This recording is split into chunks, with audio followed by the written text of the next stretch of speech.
This is the 2014 CALLERLAB convention, and it is Monday at 1 o'clock, and we are in a session that is titled Beautiful Basics. And beautiful basics are a lovely concept that we've talked about in modern square dancing for several decades. I am starting off by saying I'm thrilled to see so many of you here. I think it's wonderful that there are this many people interested in the beauty of basic square dancing. We have three panelists, although you only see two at the moment. Doc Hiraga is from Japan, and he is the only one who can talk about an existing, ongoing program that is based on basic call choreography. In Japan, they have successful programs of that sort, and we do have handouts up here if anybody wants to get them, and pass them out. Take the whole batch down back and spread them around if you would. But I'm very pleased that Doc can be with us. Unfortunately, his handouts got left down in the office, and so he's gone down after them and will be back as soon as he's collected them. While we're waiting for Doc, and you'll recognize it when he comes through the door, I'm sure. But our other panelist is Walt Burr, who started out here and then moved over to Europe and has been thriving over there for a number of years. I don't know exactly how many. 22 years. How about that? And I ran into him first in Germany, in England, and then later, a couple of years ago, had the pleasure of joining him as he married his wife in Las Vegas at our convention. And I also, he is the latest addition to the, we've run out of, anybody got an extra handout? We've run out, sorry about that. Here comes Doc. Did you find your handouts? Did you get them? Very, very good. Pass them out on the way down. But Walt just 2 days ago, became the latest accredited CALLERLAB caller coach.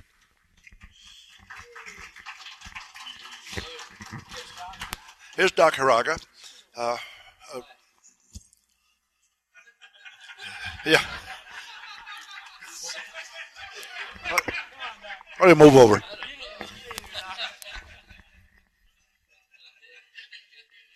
But one of the joyful experiences of becoming an accredited caller coach is the final step in the testing process is you get to sit down for an extended 3-4 hour oral examination by two of the existing caller coaches. And Walt had that wonderful experience on Friday, and he's still recovering. He did admirably well, and no problem at all. And by his own choosing, his two examiners were the two gentlemen that you saw standing at the front of the hall through all of this morning's introductions, John Jones and myself. And I don't think I mentioned that my name is Jim Mayo, and I've been around for a while. Just a little. But some opening comments. I have been an enthusiastic fan of basic square dancing for a very long time. When I first got into what we know as club dancing, basic is pretty much what there was. The call square through had just been invented. And my first class was 6 lessons long, and on the 6th lesson I was repeating and reviewing because I had already taught everything I had any need to use. It was about 20 calls. I ran a hugely successful club square dance program for the next decade. Well, we added a bunch more, but still nothing that isn't today included in the basic program. We danced every week. We had a whole bunch of people having a good time. We added people in new classes. I know from direct personal experience that it's possible to run. We have only one microphone. That it's possible to run a continuing, entertaining, enjoyable square dance program with 20, 30 calls, and the basic program is 50. So I don't think there's any need for us to say, oh, well, I can't do it unless I have. You can do it, and what it takes is variety. It takes an appreciation of the dancing. And one of the major problems that I see in our effective use of the basic program is that in much of the beyond basic that is so standard today, the element of dancing is gone. We are so sloppy in our use of timing and flow and music that what we're doing is hard to refer to as dancing. Good dancing is dancing. It's moving with the music. It's comfortable. It lets people interact smoothly. It doesn't ask for awkward adjustments. All of that is easily achievable with the basic program if you will use it. And one of the fundamental principles that I learned slowly, very late, it took me 25, 30 years to figure out, that the easiest way to get variety with any program is to use it. All of it. Not just one. Not a half a dozen of the calls, but to use every one. And in order to do that, you sort of have to think ahead. You do have to have a program. You have to have a clear idea when you start the evening what you're going to do. One of the interesting things that we've done in CALLERLAB in research is to do a frequency count. We got permission from the National Convention to tape the evening dances in the Plus and Mainstream halls all 3 nights in 1993. We then counted each time each call had been used. And one of the amazing things we discovered is that 80% of the dancing in both of those halls, both the Mainstream and the Plus hall, was covered by 20 calls. 20. The basic program is 50. We don't need any more material than that to provide interesting square dancing. And now I am pleased to let you hear from a gentleman who, as I said, is the only one who has direct personal experience with an ongoing, successful basic square dance program. From Japan, Doc Hiraga. Thank you very much, Jim. Thank you very much for your attending this session. Let me talk a little bit first and before getting into a choreography of that kind of thing. Why do we need to study seriously about how to teach, or what kind of choreography do we need? And it's obvious there are very different way of teaching, different situation we have, and keeping this point in mind, I want you to listen to my explanation of the situation I am having first. I will pass the choreography thing later, okay? And I think my handout with a picture like this, I got a very funny situation in Japan. I taught 80 teenagers, American teenagers, the square dance. Very funny situation, but this is a real return that, we square dancers in the 70s have been taught by American people when we were students. And after finishing their services, and the American colors went back one by one, and Japanese people started clubs by Japanese people only. And the last colored, American colors, was Carl Sims, who was here last year, in this convention last year. And this is the reason why I start talking about this thing is that the situation is just for let them having a fun time, only 2 hours.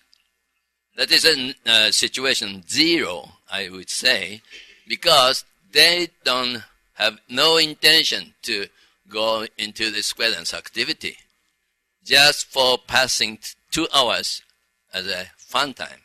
Okay, that's a situation. And second,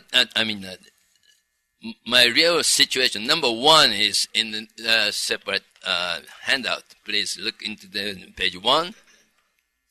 The situation number 1 is junior high school. I am teaching the square dance at the junior high school in one city. This is the first in Japan, and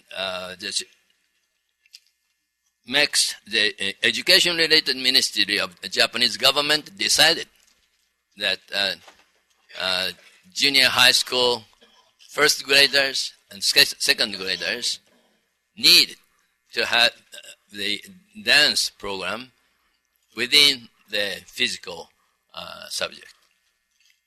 So we had to start teaching in a junior high school. The student from 13 to 14 years old. And the opportunity to teach square dance in the compulsory education, not spontaneous, okay? Compulsory education period is totally different from teaching at the clubs, where the beginners get together to learn spontaneously. In the school, everybody has to enjoy. And some people, some students are very, very difficult people who are not good at concentrate on listening to the callers, okay? But the best of those students are very keen enough to learn. That's the situation. Very funny situation again, but I am having a problem from last year, but I think I am solving the problems. This year is the second year, and so I had the students who learned the 13 calls last year. I had 5 hours lessons for for the first graders, okay?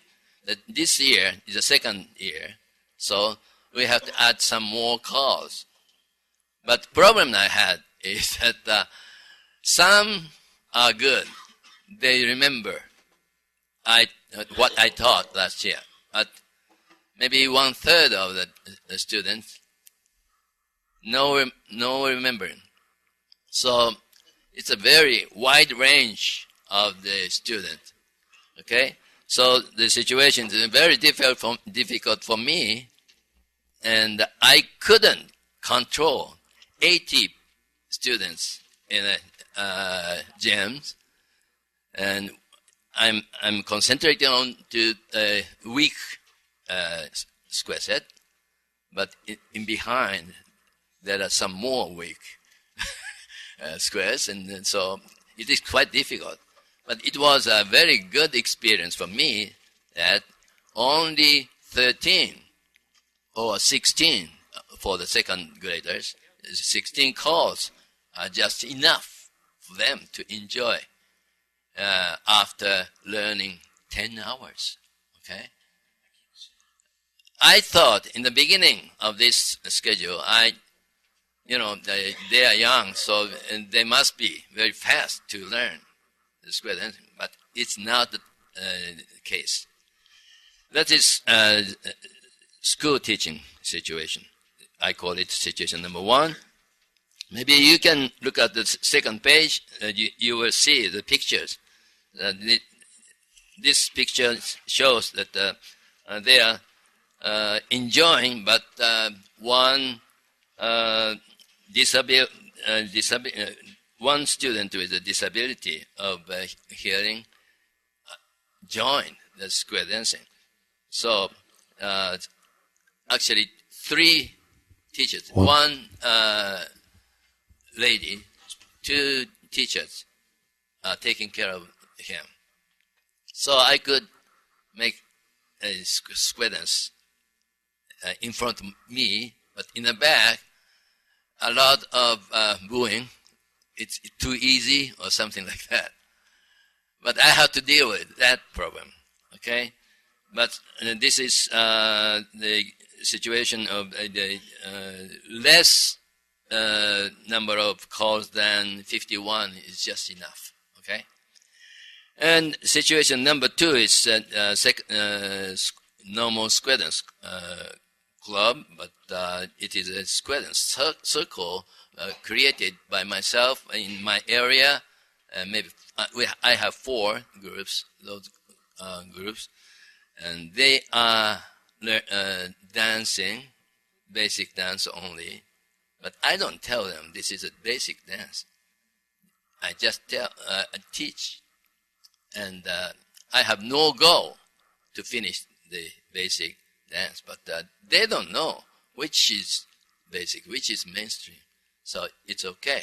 But they are just satisfied, and they are very happy dancing in their weekly dance. They don't go out. So that is the situation number 2, okay? And I think it will take 2 or 3 years for them to learn basic 51. I don't think the faster teaching will not work. Situation number 3 is just regular classes, beginner classes taken by the JSDA registered club, which is dealing with mainstream and plus, and this is a regular club. But these days, the new dancers are very slow to learn from the aging, I think. And not only aging, but in 50s, the beginners in 50s also becoming slow in learning. I think that it's because they have many things to do, not only with square dancing, but other dance or going to the mountain and that kind of thing. So there is a change of the situation in the normal club too. What course should be taught in what order? That is up to us. But in the case of a mainstream and plus club, they have a target. So I have to satisfy the experienced dancers. And also, I have to satisfy the new dancers. So I am now having 2 rooms to teach. One is for new dancers. The other is for experienced dancers. And learning, I'm giving teaching to the new dancers in one room. After 40 minutes or something like that, we have a joint dance at the main hall. So that's the way I am doing now. But even that regular club, I don't know how long it will take for me to finish teaching Basic 51. I think this year it will take 2 years. Okay? This is the situation. And situation number 3, teaching is the highest. I'm in the best class for me. But even in that best class, I need only basic. If I cannot, if I don't tell them we are targeting to finish mainstream or plus in some years or so, they will be satisfied only by basic. That's why I'm feeling now. Those situation is what I wanted you to know first. Thank you. That is just the beginning.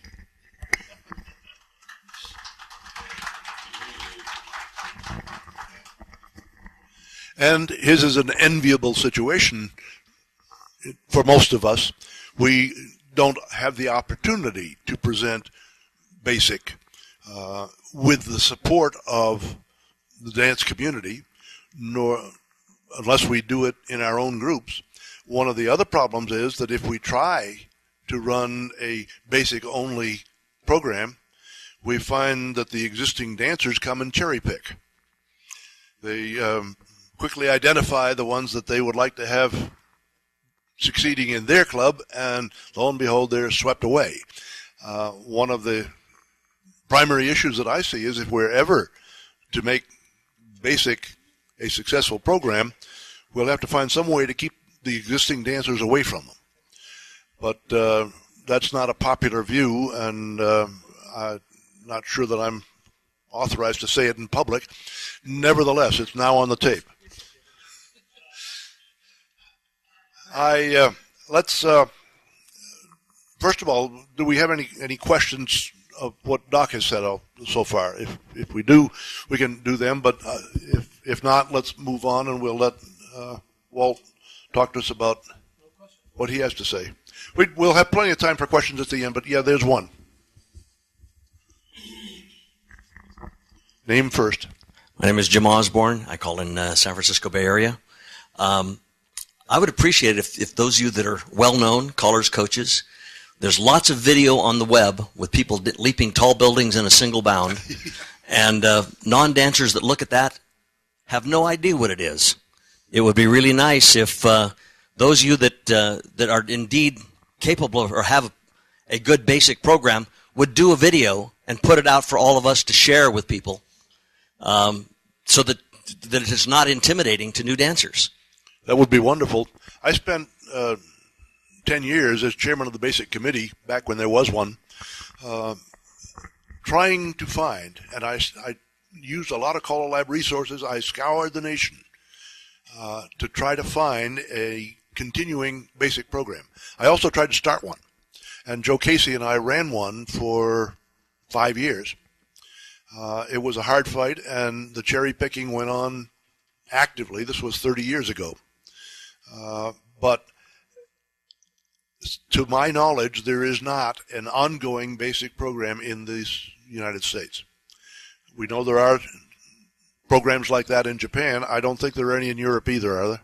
There is some program in Europe. Okay. There is a very alive and well traditional square dance world that most of us have little to do with. I have spent most of my square dance life trying to encourage the idea that square dancing is not just modern square dancing as most of us know it, but it also has a traditional counterpart, and that counterpart is doing very well. A friend of mine, David Millstone, is this year's president of the Country Dance and Song Society. They're celebrating their 100th anniversary next year. They've been around a while, and traditional square dancing has been around a while. It is still going strong. They're having some of the same problems we are, but one of the things I'm most proud of is that David and I, working together with a few other callers, have been able to produce a squaredancehistory.org website. And if you go to that, you will find square dancing, all forms of it, modern, challenge, traditional, even a little contra, lots of history, and we have more than 500 moving images on that. We set out to make it a moving image website, and it is. And it shows all kinds of square dancing, so people can go there and see square dancing in other forms than just the traditional club format that we're used to. But to be able to present that kind of a program on the web, we'd have to find one. And I don't know where there is one. If any of you do, by all means, let's start a program like that. Cal, you know of one? Wait, and identify yourself. Cal Campbell, Castle Rock, Colorado. Bob Riggs has started one in Denver. He started it about 2 months ago, and it's progressing along. It's not really growing fantastically like we hoped it would, In 2 months. but it is at least drawing enough of a crowd to pay the bills.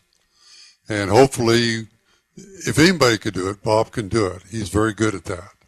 And so you may want to talk to him to kind of get your stuff back. We may want to talk about this video thing. The hall they're dancing in is pretty small to try and video tape in, but we might be able to get another one and get his group down there and dance. Given the talk that we had this morning, I think the message is very clear. If we could show 1-minute clips from that kind of a dance program on the web, he told us how to get it out there so a lot of people see it. The hook we have is so they see it and they say they want to try it. All the way through that talk this morning, I was thinking, gee, that's great. If we do it in September, that'll be good. But otherwise, we got to keep it online for a whole year so that they can come to our September class. If we had a basic program, we could bring new people into it much more frequently. We could provide dancing, real dancing that fit the music and flowed comfortably. That's a capability that has, again, forgive my antique criticism, but that's not much available in modern square dancing these days. To dance with uninterrupted timing and flow is not a routine experience in modern square dancing. It could be in a basic program, and that might make it a comfortable alternative. Do I see a hand? Yes. Go. Then we're going to give Walt a chance to. No, it's all right. I don't know if this is appropriate right now or not, but it's just a comment that I'd like to make. I'm Naaman Morehouse from Grand Junction, Colorado, and one of the things that I've had in the past, phys ed teachers teaching square dancing, and they do a lot of harm at it.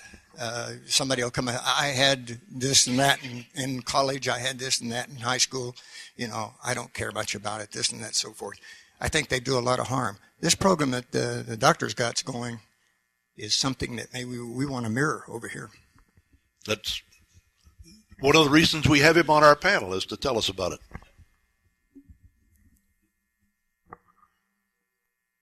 We'll let Walt go from there. I had a wonderful 5-7 year experience teaching square dancing in the local high school. I did 7 periods a day for a week in the physical education program. The teachers all got an hour off. I didn't. But the pleasing thing for me was that after the first year, if we were short, either girls or boys, all we had to do was send somebody down to the cafeteria and they came running, because the people who'd done it the year before wanted to come back and do it again. They had so much fun with it. And in those 1-hour sessions for 5 days, I taught 10 calls. Your comment about teachers in schools brings to mind, I have a daughter who's been a mainstream dancer since she was about 10. She nearly got herself suspended in high school for telling her physical education teacher, this is not square dancing. So I had to visit the principal.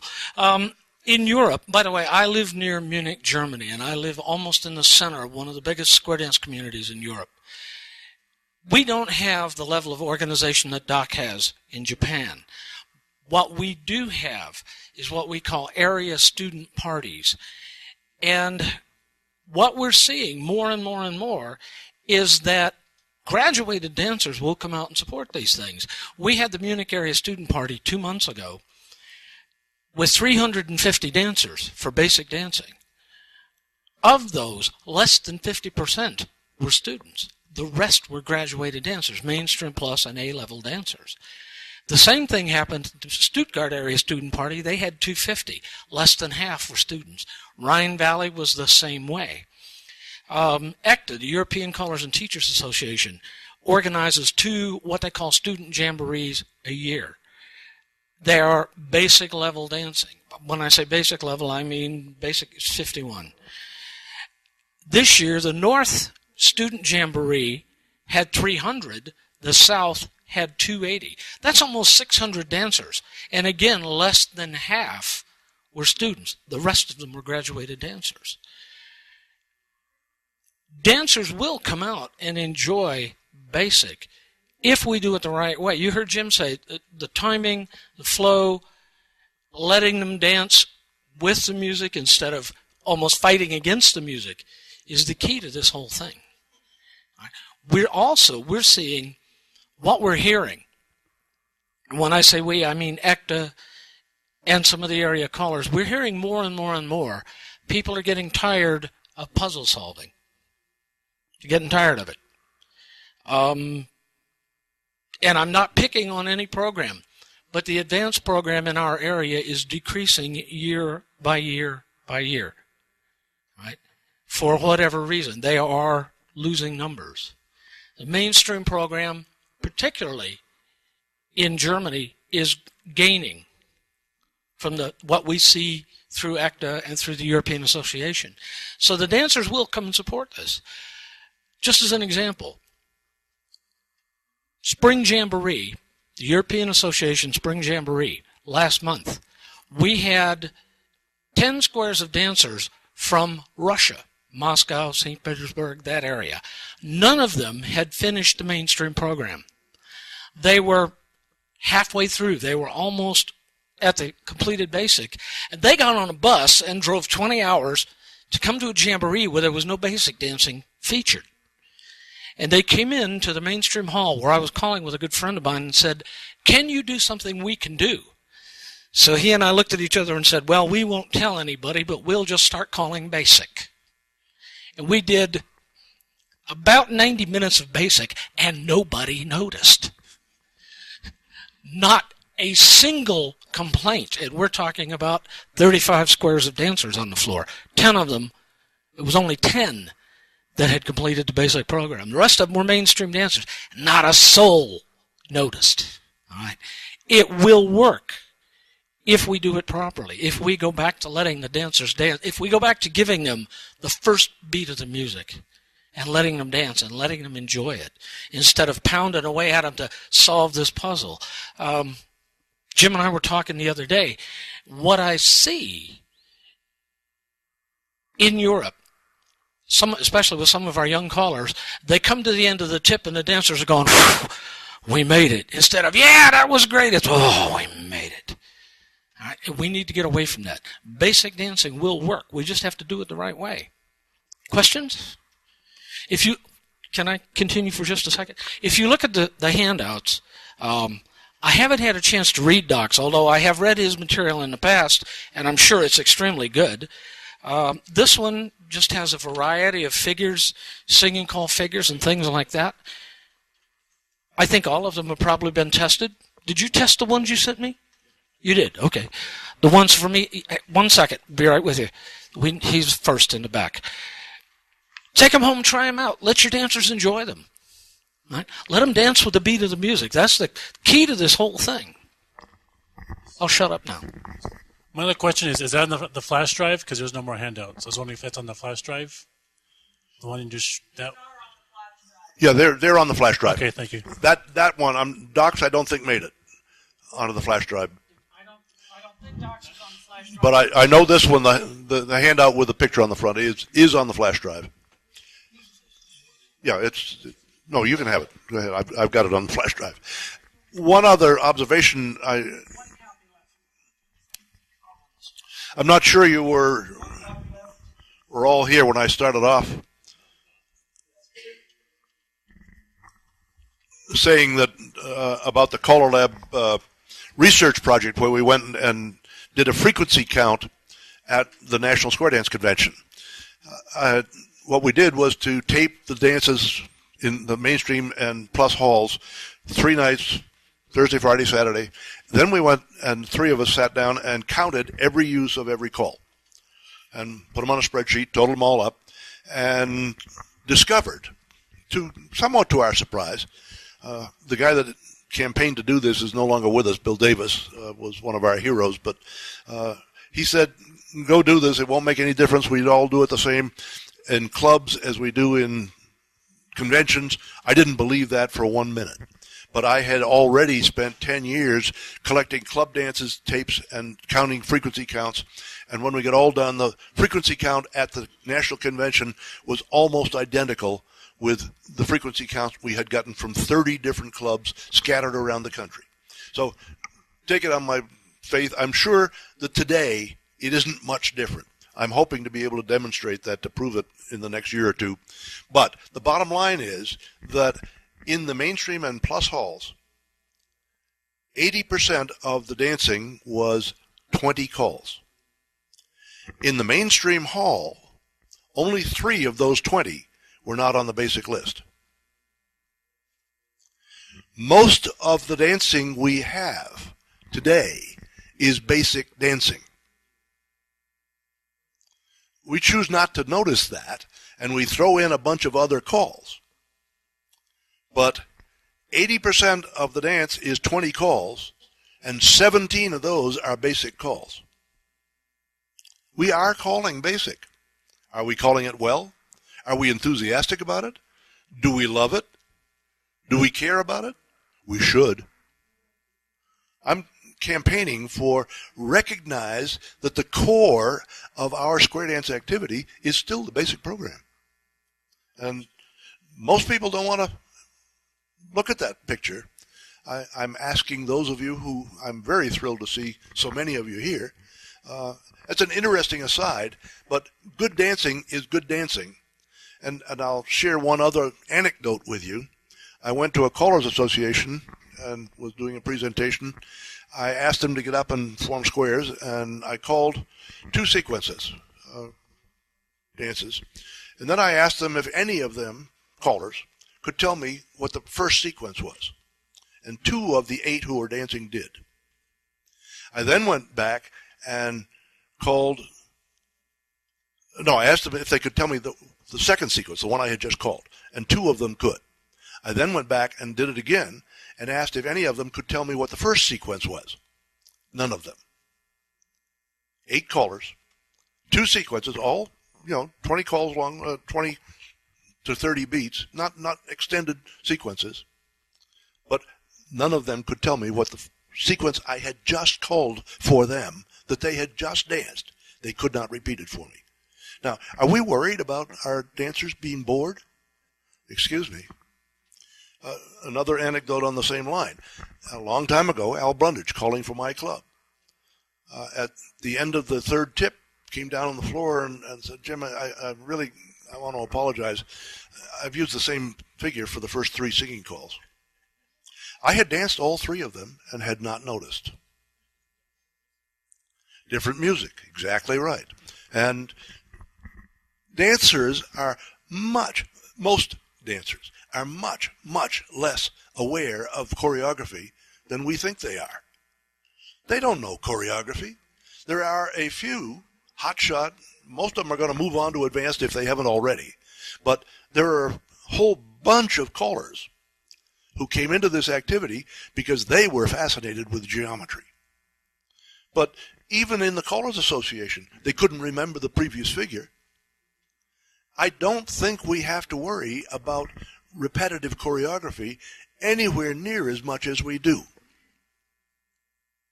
And basic is wonderful dancing. Basics are beautiful. That's our theme, I think.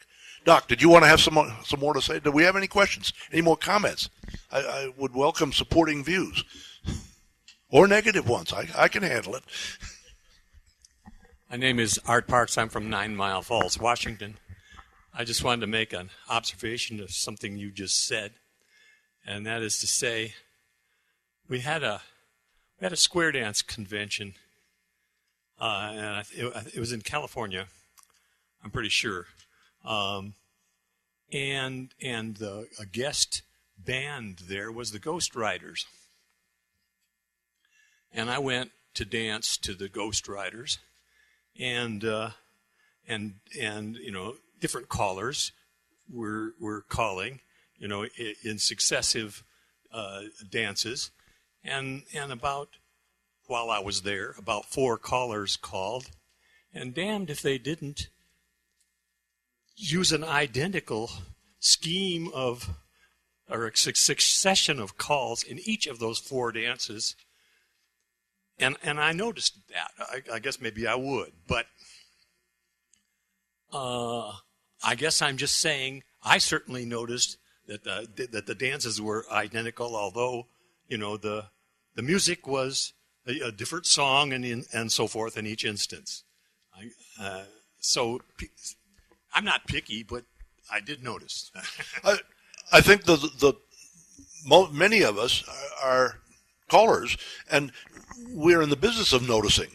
But in that instance, when they weren't paying attention, sure, most of the time you're going to notice it. But if you're having a good time dancing, and the dance is flowing smoothly, and you're moving in the company of your friends, I don't think choreography is the first thing on your mind. I really don't. And one of the other problems we have in the activity today is a great number of the callers who are in the business are attracted to calling by the geometric puzzle solving. They enjoy the puzzles, and that's what, you know, at caller schools, what they come for is to learn how to sight call.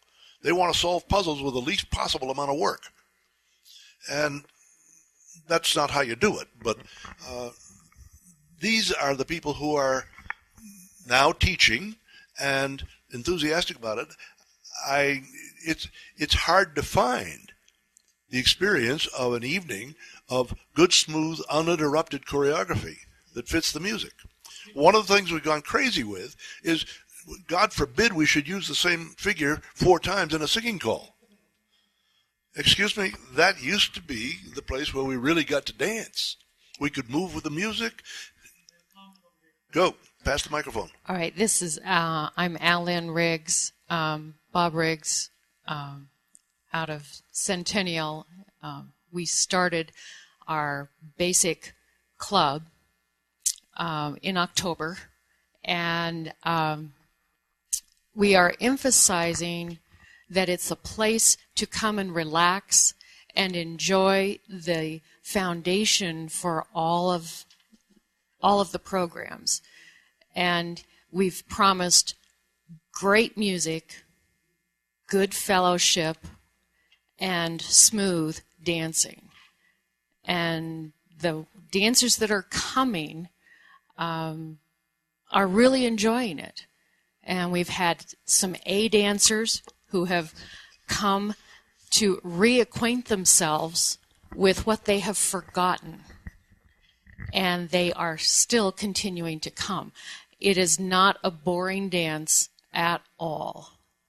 And we are just thrilled to pieces. We know it's going to take a while to build.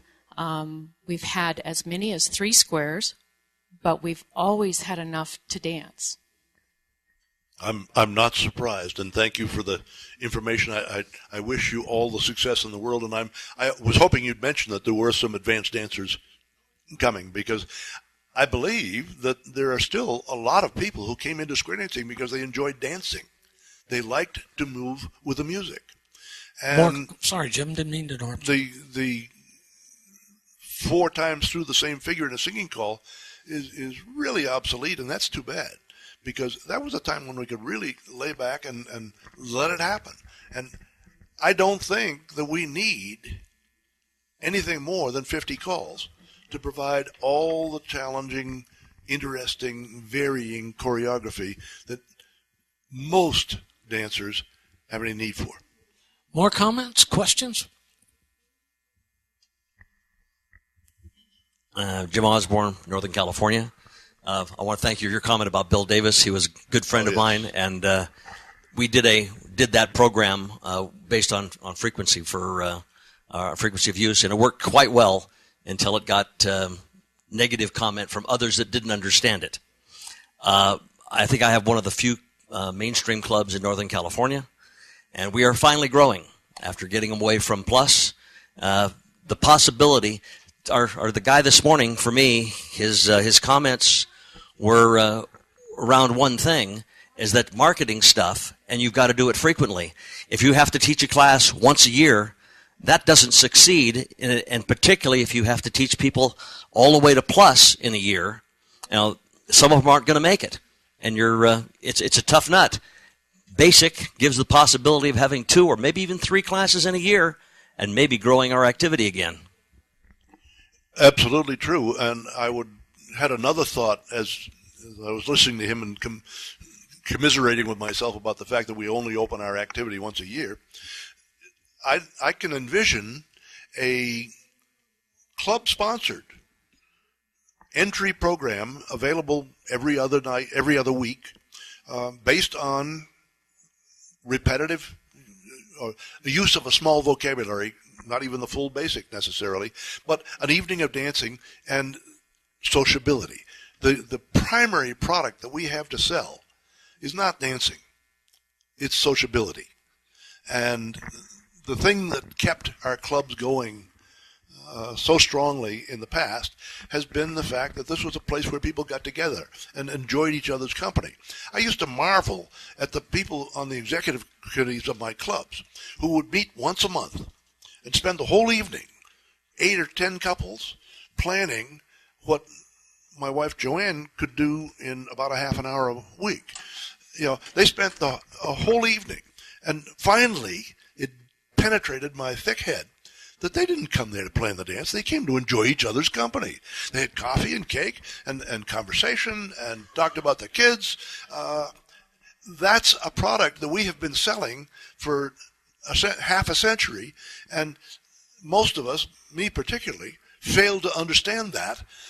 Fortunately, I married a woman who did understand it, and she's made me learn. And we have a comment? Yes. My name is Wayne Weaver. I'm from Medford, Oregon.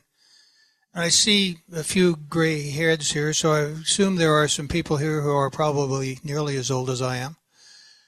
When I learned to square dance, which was 60-some years ago, I suppose, I learned to square dance in 10 lessons. And the same as it is, at least in our area today, the first 3 lessons were basically the same, and they were open to new people. And we learned enough to dance. I mean, we learned the calls that there were at the time, and I don't remember how many there were or what they were, for example. I wasn't interested in what they were. All I knew was I was having a heck of a good time, and I didn't care what he was calling as long as I was having fun, and I enjoyed the people and I enjoyed the dancing. And that's too bad that we don't have more of that today, I think. Again, my opinion, I think our activity has been taken over by people who find fascination in the geometry. I would like to see those of us who enjoy the sociability and the music and smoothness as much as we enjoy the puzzles. I like puzzles. I called A2. I didn't get the challenge, but I called A2 for many years. But we had a good sociable time in our A2 club. And I didn't care what program I was calling. I wanted it to be smooth and dancing, and I wanted it to fit with the music. I think that's possible with advanced, but it's certainly rare.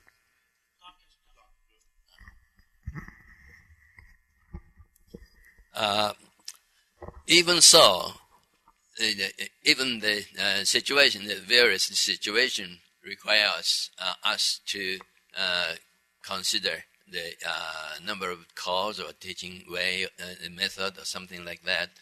We callers are interested in using a different choreography, even within 10 calls or 16 calls or something like that. So some examples are given in the back of my handout. But I think Walt, you have more, and it's quite interesting that it is difficult for me to give a good singing call using a different choreography, because remembering those easy choreography is much more difficult than the mainstream singing call. Can you remember? Can you recognize that? The remembering easy movement figures is much more difficult than the mainstream call singing. And the reason why I think the mainstream singing call is easier is that most of those are frequently used, and we got used to use that. But the only difference is maybe using equivalent of some small part of the choreography.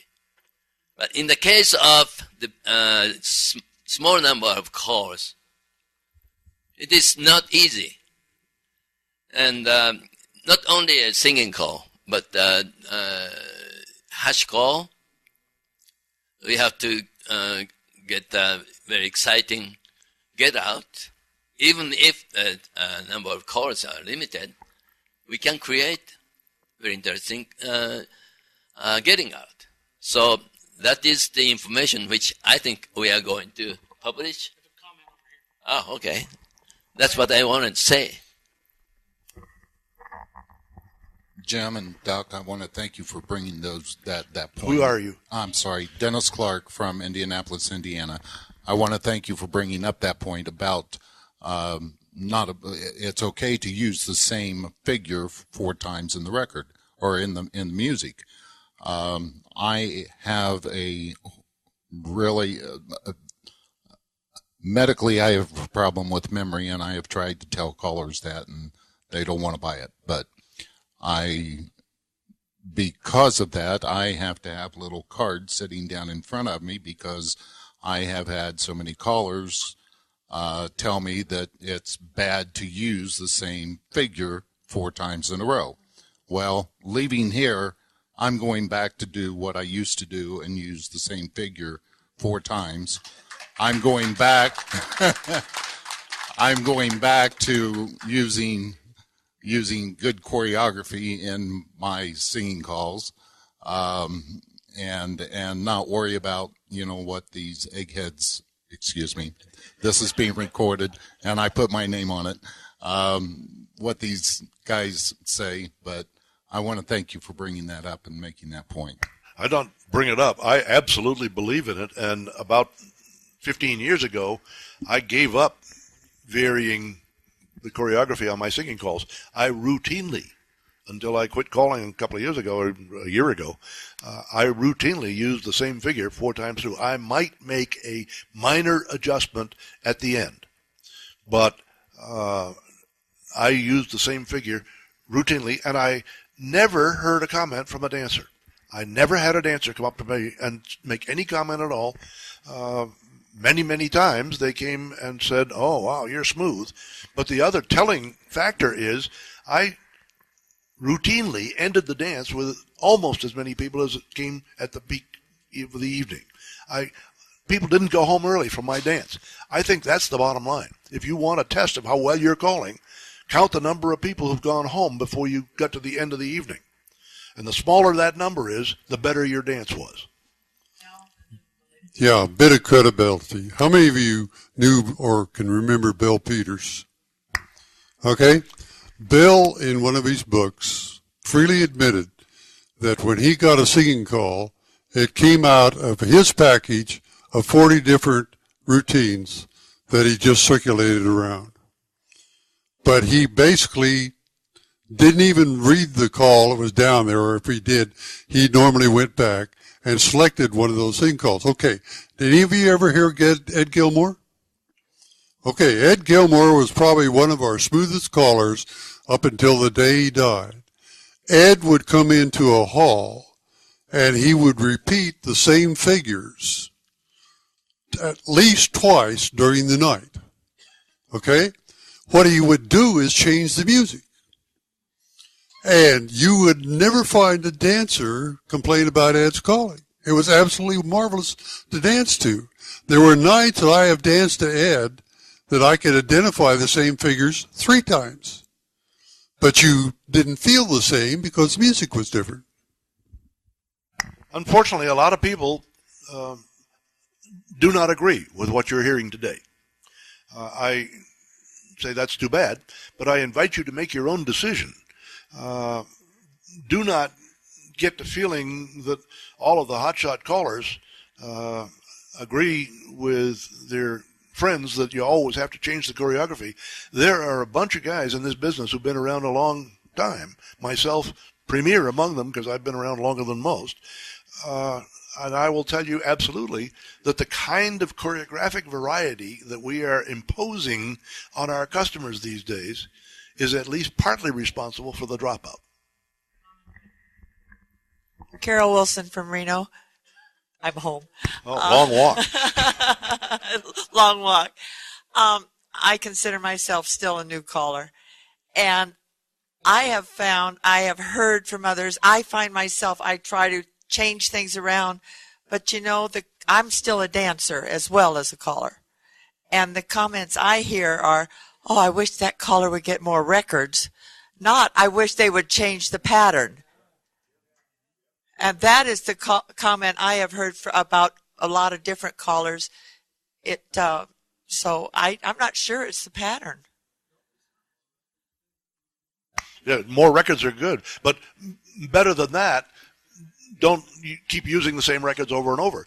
I'm a big record keeper. I like to document things, and I just turned over to the University of New Hampshire the program, the list of dances that I called, singing calls, round dances because I cued for a long time, all of those things for every single dance I called since Ed Gilmore told me in 1959, keep a record. And I have a record of every single dance that I have called from 1959 until last year when I quit. That just went to the university. Keep records. But more than that, I kept a spreadsheet on singing call use to see to it that I did not use the same singing call more than twice in a row and more than 3 times in a season. Yeah, this is Tom Rayner out of Tokyo, Japan. And I just want to say, hearing your talk here, I've been a dancer longer than I've been a caller. And I can tell you as a dancer, having a feel of comfort rather than what's going to be called next, having a feel of comfort allows the whole dance experience to take on a higher dimension, I think, where you can enjoy the music, you can enjoy the people that are in your square, and actually enjoy the movement that's happening there. So it's a deeper dimension rather than being in the scenario of what combination, where is he going to take me next, or where's she going to take me next, that type of thing. And I'm relatively new to square dancing, and I can tell you, when we've had those experiences where they are familiar sequences of calls, when you hear that a couple times at a night, it's a relief, and it just enhances the moment, I think. Thank you. You're preaching to the choir, but thank you very much. One thing that some callers are concerned about, there are not a lot of singing call figures around that are using easy material. And particularly in a class, I use singing calls from the first tip on, but they're not readily available in print. Facing that, Jerry Junk and I several years ago got together and wrote a book called Standard Choreography. And it includes 5 routines for each call and uses only the calls that have been taught previously, mostly in the CALLERLAB recommended teaching order. But every single one of those pages has 3 or 4 singing call figures that use only the material that has been previously taught, including the first night. So if you're looking for material, that's one source. Doc, you got something more to add? You as a caller, I think you can create new figures for the singing call, and it's not difficult for us, the callers, to make a different choreography, but we have to keep the which is the choreography for which of the corner progression or right hand ready progression, or how many steps left for promenade or something like that. Those information is important to add to the choreography. That's what I wanted to say. Any more comments?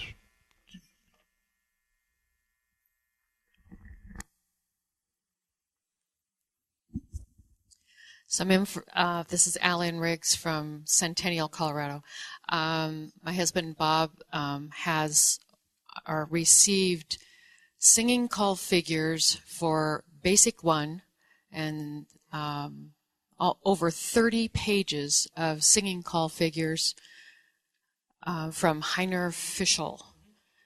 And and also he had an additional 40 or 50 pages of singing call figures for Basic 2.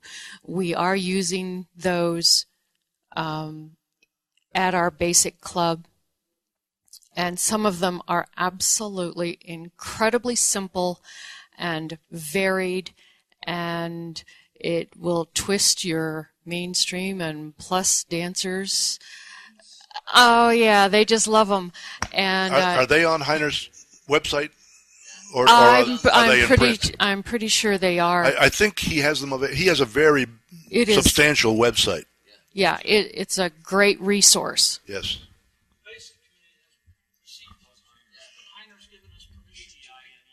Okay, what he just said is that the Basic Committee has received those from Heiner, and he has given permission for them to be made available, and the Basic Committee is going to do something about that?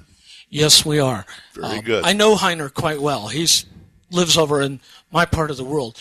And he's been around for a long time, too. The only problem with Heiner is when you ask him for material, getting him to stop.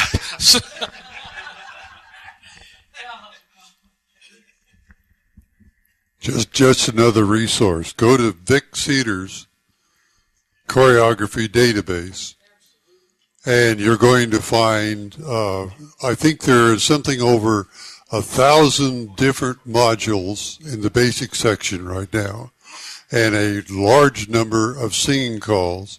In case of the singing calls I put in, they will be somewhere between 56 and 64 or 66, because not only put together the choreography, or let's put it this way, plagiarize the choreography, I watch the timing, what goes on. I think everything Heiner's got is also timed so it fits within the same gap. In other words, you can have a singing call figure, but it's got to fit a 64 beat tune. There's an obsolete concept. The figure has got to fit the music? Come on, Cal. Yeah. Go. Hi. Hi, who are you?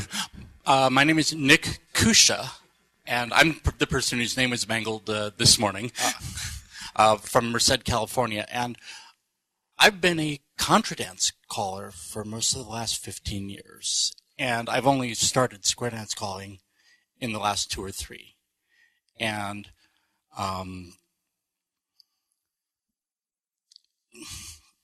oh dear, my train of thought just went completely ways. But that's right.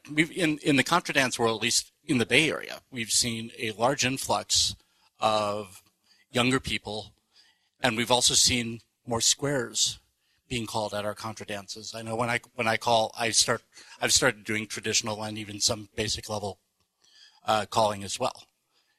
And dances that can be done to the music could be a great way of bringing people over from the contra world into the club world. It's just an observation. I absolutely agree with you.